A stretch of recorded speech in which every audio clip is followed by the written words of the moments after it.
Zbierky ešte zatiaľ nemusíte mať, sme v prestávke, potom vás budeme volať na hodnotu. Dnes prebieha 46.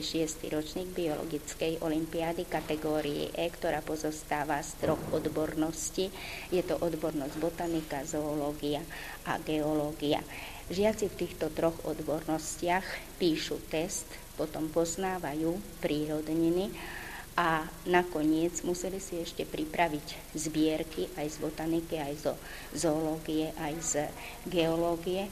Body sa spočítajú a prví 2 potom postupujú na krajské kolo. Cieľom tejto olympiády je, aby deti si vytvorili kladný vzťah k prírode, aby ochraňovali tú prírodu a chránili aj to svoje životné prostredie, ktoré dosť častokrát je v poslednej dobe veľmi znečisťované. Ja pripravujem jednu žiačku z našej školy na geologickú olympiádu a potrebovali sme tam mať geologický odkryv. A ja som vedela, ešte keď som študovala na vysokej škole, že v Brhlovciach sa nachádza viac takýchto odkryvov, tak sme tam išli, navštívili sme aj múzeum a tam som videla knihu od tejto autorky, tak som sa potom bližšie informovala, aj som sa s ňou tam v Brhlovciach skontaktovala a pozvala som ju na dnešný deň, aby aj žiaci vedeli, že aj v našom okrese máme aj autorku knihy.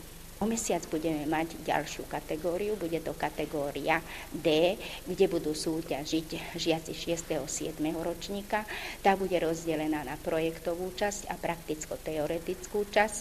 A potom ešte v júni budeme mať pre žiakov 4. a 5. ročníka tiež biologickú olympiádu kategórie F, ktorá bude tiež pozostávať aj z poznávania a aj si musia žiaci pripraviť tiež zbierky a naučiť sa o rastlinách, o zvieratkách aj o stromoch.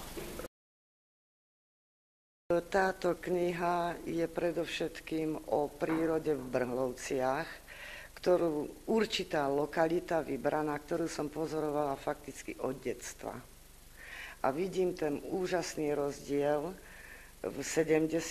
rokoch a oproti teraz, že čo sa tam dialo, koľko druhov tam bolo, živočíchov, rastlín. Zameriavala som sa na druhovú skladbu živočíchov najmä po entomologickej stránke.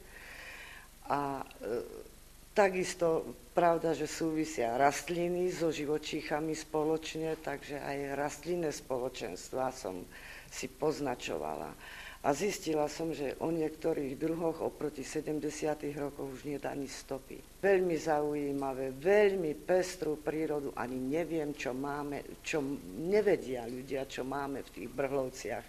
Jaké druhy, napríklad prekvapenie. Zaznamenala som tam vretenicu čiernej formy. Nebolo to ťažké napísať, pretože som to mala odpozorované roky a napísala som to v roku 2010/11. Hlavným cieľom reprezentácia tej lokality, mojej vybranej lokality a reprezentácia prírody Brhloviec pre deti